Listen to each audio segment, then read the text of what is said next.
Hello, everyone. How you doing today? It is good to connect with you guys. Happy Monday to everyone. I hope that this is a time in which you are hopefully feeling refreshed from the weekend. As you can imagine, uh, in this world that we're living in, there's so many people who are just really kind of struggling in life, and so I'm just kind of happy to be here with you guys and excited to talk about what's going on in the world and hopefully give you a little direction, a little information, a little bit of hopefully a little inspiration as well this morning too. I'm a firm believer that the political process is very important, and yet I think that there are other things that potentially are more important, life and family and all that other good stuff. And so I hope this weekend you were able to appreciate those things.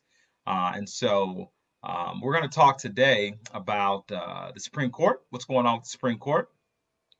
We're going to talk about Obamacare, and we're going to also talk about the president's health for just a few minutes. I'll be with you guys for about 15 minutes, and I got to get back to some other stuff, but hopefully this is helpful.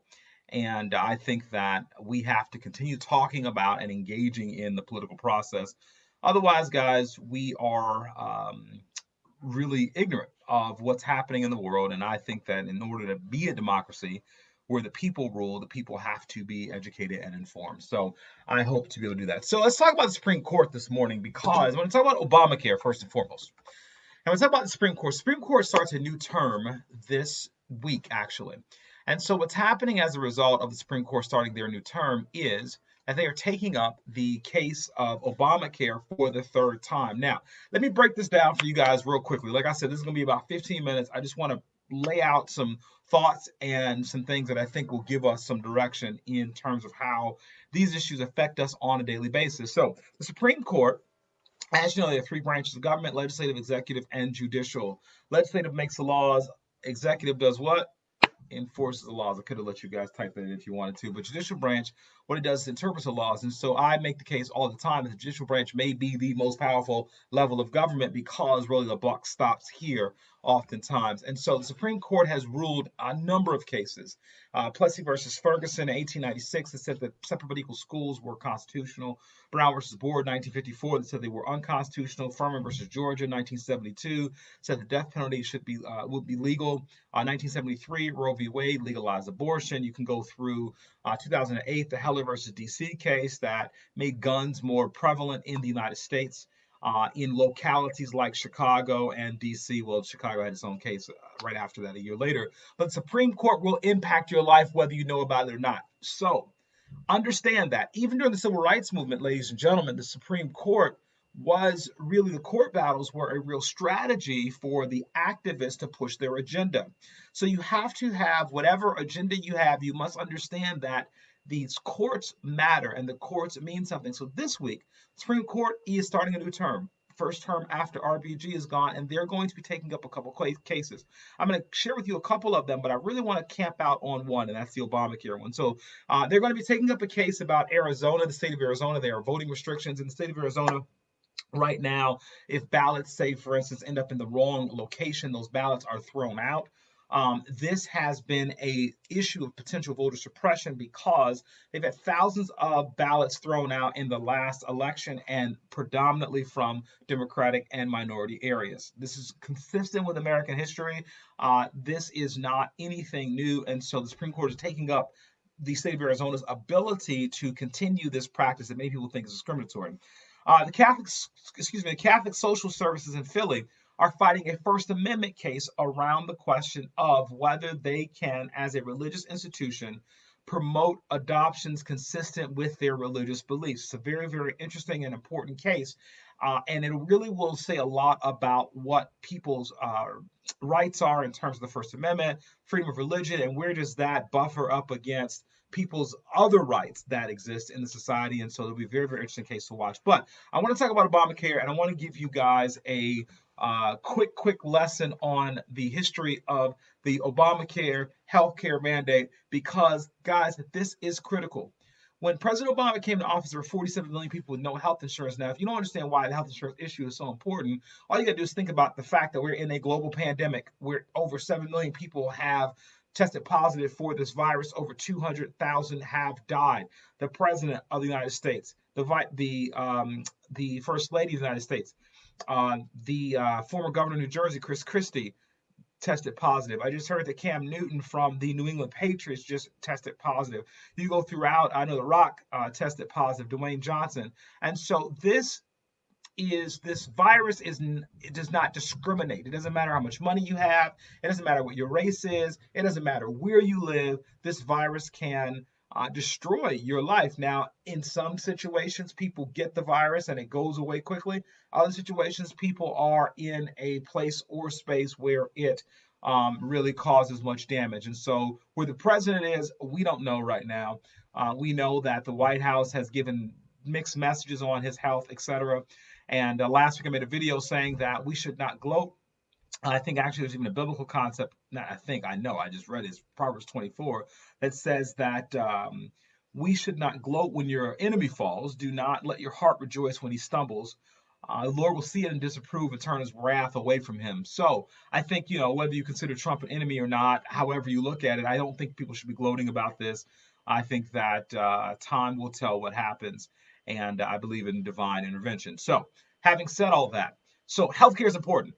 Healthcare matters to everybody, no matter who you are. We all have needs for healthcare at some point in our lives. So 47 million people uninsured when President Obama came into office. And then what happens is that President Obama decides that he wants to fix the healthcare situation that had been an issue for years in the country. If you remember, during the 90s, the Clintons tried to push forth a healthcare plan, and it was shot down by the Republicans. Many Democrats said, leave it alone. The Obama administration thought that because they had the Congress, they should go ahead and take this moment, use their political capital. I remember President Obama saying that what's the point of having political capital and will? What do you just sit it on the shelf and look at it, right, and not do anything with it? It's kind of like having a bank account full of money. At some levels, you want to save, but at other times, you might want to invest or spend or use the money that you have. So that's what they did. So here is the irony, and I'm going to keep this. Actually, I'm going to go to the punchline real quickly, and then I'll come backwards. The irony of the battles around Obamacare are clear because the Obamacare healthcare plan was created by the Republican Heritage Foundation in the 1990s. Therefore, President Obama took a Republican plan to create his plan so that he was being bipartisan, and the Republicans turned against that plan. Now, I'm not, once again, here to be overly partisan on this, but I want to talk about the irony of the Obamacare battles because right now the Supreme Court is will be debating for the third time whether the Obamacare mandate, which says that you have to buy insurance just like you are buying car insurance at the state level or whatever, it's a mandate, whether this is constitutional or not.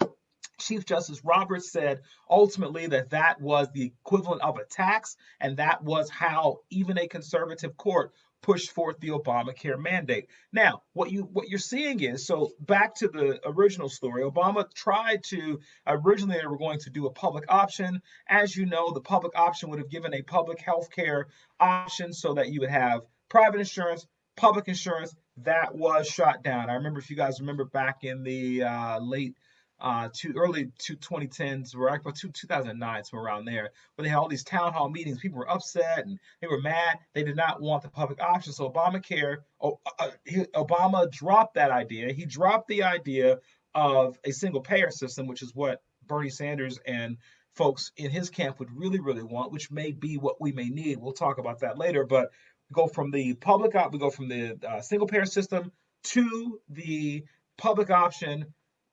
Nothing on the left went. So Obama lands on the Republicans' plan from the 1990s that Mitt Romney adopted in Massachusetts, called it Romneycare, saying that we could get the costs down by mandating that people have insurance so that the insurance costs all the way would go down. The healthy people would pay for the sick people. You would get the cost down. And then, ladies and gentlemen, then we would be able to provide health care across the board. The government would fill in the gaps. That is Obamacare. Now, Obamacare has become a political weapon. The president has said that Amy, was it Comey Barrett? What is her name? Yeah. Our Supreme Court justice. I apologize. That's what happens when you do stuff live, folks. It's like you can't fix things or whatever. But what she is dealing with right now is the president said to her that, and said to the public that whoever he nominates for Supreme Court, he wants them to basically commit to two things. He's looking for people who are going to commit to two things. Number one, getting rid of Obamacare, and um, number two, they were looking at, my gosh, this is what happens when we go live, guys. I am tripping this word. I apologize. It was Obamacare. Anybody know in the comments what was the second issue that he was adamant about around the Supreme Court justice? It was the Obamacare piece, and I can't remember what else President Trump was trying to push forward. Hey, everybody, said today it's a crazy morning. My son is here with us, everybody. I'm I live. saw you live. Oh, you did, huh? Yeah. Okay, cool. Yes. You want to say anything to the people? Hi everyone. Cool. Mommy's watching. Oh, she is watching. Fantastic. We'll tell them we're talking about politics. And yeah. anything you want to say about the political system? I don't get any of it. You don't get any of it. That's cool. Well, you're only 9, so why would you, right? I wouldn't expect you to do so. But one day you will. And then one day Wait, you'll. can they even see me? They can see you. So what I do is I don't actually put my photo up. That's so you can see that. Okay, there you go. Okay, thank you so much. All right, cool. Yes, thank you so much, Michael Reynolds. It was abortion. It was Roe v. Wade. Thank you, Hector. I appreciate it. That's why you got people with you. I can't. Right. So bring the MacBook down so I can also. I didn't even know his second point. Yes. Wait, let me see something. So it was the it was the healthcare issue and Roe v. Wade. Thank you so much. Also, he's very much worried, as you can imagine, about the results of this election. And so whatever happens with the election, he's going to want a Supreme Court justice that is going to then be a voice for him. Please don't do that, baby, while I'm doing this, okay? Thank you so much. Why don't you step out, okay? Say goodbye, everybody. Say goodbye. Thank you. How dare you? Okay, just don't turn it on while I'm doing this, okay? I know. Thank I just you. want to see myself. All right, I appreciate it. Check out his YouTube page, Lightning Kid. Is that right? Was it that right? Okay, cool. Oh, yeah. Lightning Kid, fantastic. All right, fantastic. Thank you, sir. So, bye-bye. See you later. So the point is, guys, the Supreme Court will impact your life. And so what we have is a situation, an ironic situation, where the Supreme Court is taking up the Obamacare plan. The Republicans are opposing the Obamacare plan. And in reality, the Republicans created the Obamacare plan. And so I find this to be quite problematic because I think that we can find some level of policy sensibility in the middle, ladies and gentlemen. And if Obamacare is not in the middle, I don't know what is. Let me say that to you again. Obamacare is not a plan from the radical left. It is not a plan to create an overhaul of the healthcare system and spend billions and billions of federal dollars on healthcare. What the Obamacare plan is a plan that takes the free market, pushes and promotes insurance companies to make more money, and then provides people with a resource to actually be a part of that marketplace. That's what it is. To me, it is the quintessential compromise plan, and even this will not go. And so what I'm saying is today, ladies and gentlemen, is that we have to think about policy. In politics, there are no permanent friends, no permanent enemies, only permanent interests. We got to figure out what works, what is best, and we've got to go forward in it. And yes, it is not a sin for you to find something on the other side and then go, man, that makes sense policy-wise. Let's put it together. I think most Americans, most people want to see sensible policy. Unfortunately, our profit-driven, hear me, profit-driven media likes to have a divided nation so that they can make money by segmenting their audience. And so we feed into this. I'm not suggesting that I agree on with anybody on everything, but I am suggesting, ladies and gentlemen, that it is possible for us to find common ground, and that is critical. So we are in a situation where if